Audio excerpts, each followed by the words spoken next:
నమస్కారం. బీఆర్కే భక్తి ఛానల్కి స్వాగతం. నేను మీ కీర్తి. ఈరోజు మనతో పాటు ఉన్నారు ప్రముఖ ఆధ్యాత్మికవేత్త, జ్యోతిష పండితులు, జ్యోతిష శిక్షణ నిపుణులు బ్రహ్మశ్రీ నానాజీ పట్నాయక్ గురువు గారు మనతో పాటు ఉన్నారు. గురువు గారిని అడిగి మనకున్న సందేహాల్ని నివృత్తి చేసుకుందాం. నమస్కారం గురుగారు. శ్రీమాత్రే నమః. గురుగారు, ఒక సందేహం. పూర్వజన్మలో చేసిన పాపకర్మలు తొలగిపోవాలంటే మనం ఎలాంటి మంత్రాన్ని జపించాలంటారు? తప్పకుండా అమ్మా. ఫస్ట్ ఆఫ్ ఆల్ ఏంటంటే జ్యోతిష్ శాస్త్రరీత్యా పూర్వజన్మ పాప కర్మ కానీ పూర్వజన్మ కర్మ కానీ ఎక్కడ ఉంటుంది అంటే 6వ స్థానము అంటారు. 6వ స్థానమే మనిషికి రోగస్థానం, 6వ స్థానమే రుణము, 6వ స్థానమే శత్రువులు, 6వ స్థానమే. ఎవరైనా చూడండి ఈ మూడిటితోనే ఎక్కువ బాధపడుతూ ఉంటారు.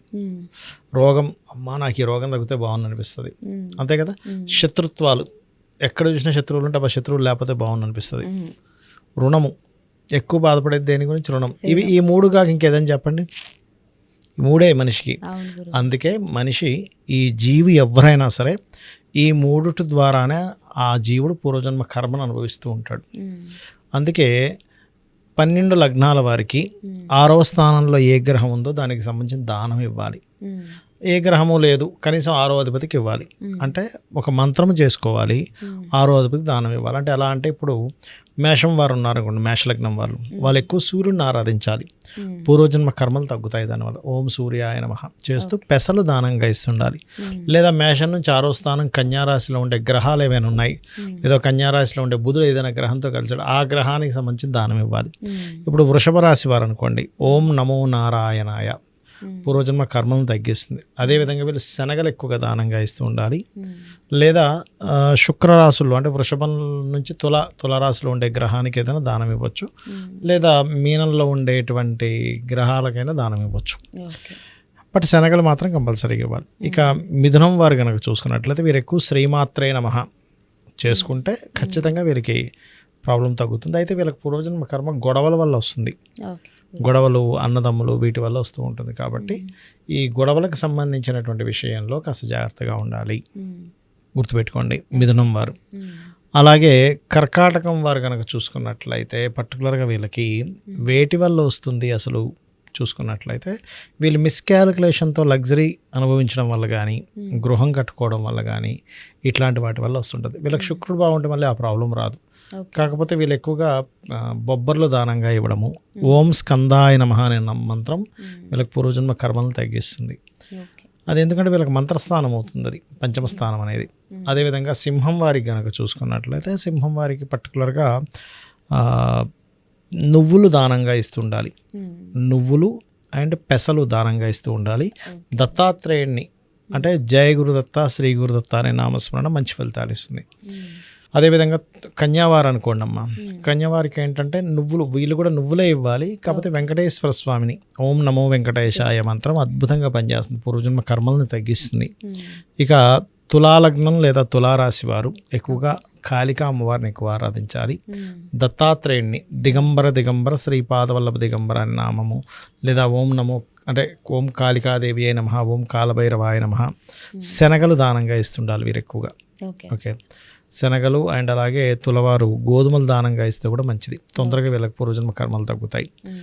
అదేవిధంగా వృశ్చికం వారు ప్రధానంగా వీరు ఏంటంటే పెసలు దానంగా ఇవ్వడము అండ్ దక్షిణామూర్తి స్తోత్ర పఠనం లేదా ఓం దక్షిణామూర్తి ఏ నమః బ్రహ్మాండంగా పనిచేస్తుంది.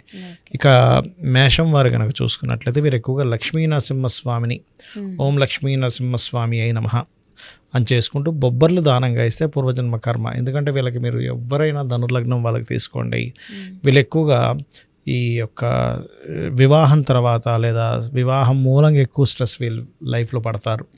ఎందుకంటే శుక్రుడు వీళ్ళకి పూర్వజన్మ కర్మ కారకుడు కాబట్టి అది. ఇక అదేవిధంగా మకరం వారికి కనుక చూసుకున్నట్లయితే వీళ్ళు ఎక్కువగా అమ్మవారి ఆరాధన, లలితా సహస్రనామాలు, లలితా నామాలు ఎక్కువగా చేసుకోవడము, కందులు దానంగా ఇవ్వడము, ఇవి ఎక్కువగా చేస్తూ ఉండాలి. అలాగే మరొకటి ఏంటంటే కుంభం వారికి కనుక చూసుకున్నట్లయితే ఎక్కువగా వీరు బియ్యం ఎక్కువగా దానంగా ఇవ్వడము, శనగలు ఎక్కువగా దానంగా ఇవ్వడము, ఓం నమో నారాయణాయ అనే మంత్రం చేసుకోవడం చేస్తుండాలి. అలాగే మీనం వారు కనుక చూసుకున్నట్లయితే ఎక్కువగా వీరు గోధుమలు దానంగా ఇస్తుండాలి, గోధుమలు నువ్వులు దానంగా ఇవ్వడము చూసుకున్నట్లయితే. అదేవిధంగా బియ్యము, గోధుమలు అండ్ నువ్వులు దానం ఇస్తూ ఓం గౌరీదేవి ఏ నమః అనే మంత్రం చేస్తూ ఉండాలి. ఇక్కడ ఫస్ట్ ఆఫ్ ఆల్ ఏంటంటే ఎప్పుడైనా సరే 6లో ఉండే గ్రహాలు కానీ సమ్ టైమ్స్ 11లో ఉండే గ్రహాలకు కానీ మీరు దానం ఇవ్వాల్సి వస్తుంది ఒక్కోసారి. బట్ ఇక్కడ ఏంటంటే చాలామంది తెలియక ఈ దానం విషయంలో ఏదైనా టెంపుల్కి వెళ్ళినప్పుడు అక్కడ పెట్టేసేయాలంటే అక్కడ పెట్టేసి వెళ్ళిపోతారు. అలా పనిచేయదు. వాళ్ళ చేతికి ఖచ్చితంగా ఇవ్వాలి దానం అనేటువంటిది. దానం ఇవ్వలేని పక్షంలో ఉండేటువంటి వారు గోసేవ కూడా చేయవచ్చు.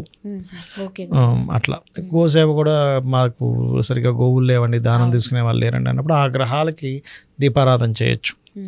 6వ స్థానాధిపతి లేదా 11వ స్థానాధిపతి గ్రహానికి దీపారాధన చేసినా కూడా కర్మ చాలా మటుకు తగ్గుతుంది. అయితే ఇందులో ఎక్కువగా అప్పులు ఎక్కువగా ఉండేటువంటి వారు ఓం అపర్ణాయే నమః మంత్రం చేయడము, రోగాలు ఎక్కువగా ఉండేటువంటి వారు సర్వవ్యాధి ప్రశమని అనే మంత్రం చేయడము, ఎక్కువగా శత్రుపీడలు ఎక్కువగా అనుభవిస్తున్న వారు, ఇప్పుడు వాళ్ళకి జాతకం ఉండదు కానీ శత్రుపీడలు ఎక్కువగా అనుభవిస్తున్నారు అనుకోండి, అలాంటి వాళ్ళు ఏంటంటే ఎక్కువగా స్కందాయ నమః లేదా ఓం లక్ష్మీ నరసింహస్వామి అయిన నమః చేసుకుంటే శత్రు బాధలు చాలా మటుకు తగ్గుతాయి. అది అయితే ఈ పూర్వజన్మ పాపాలు ఉంటాయంటారా? 100% ఉంటాయంటారా? మనం ఆ జన్మలో చేసిన పాపాలకి ఈ జన్మలో మనం ఇవి చేసుకోవాల్సిందే అంటారు. అంతే అమ్మా. ఇప్పుడు చిన్న ఎగ్జాంపుల్ చెప్తాను చూడండి. ఇప్పుడు పోయిన నెలలో ఎగ్జామ్ రాసాం, మరి ఈ నెలలో మనకి మార్కులు రిస్ట్ చూపించట్లేదా?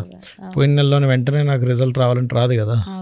సిగరెట్ తాగాడు ఒక వ్యక్తి, చాలా మందికి డౌట్ కూడా ఉంటుంది ఏంటంటే పోయిన జన్మలో చేస్తే ఇప్పుడు ఎందుకు పడాలి శిక్ష అని.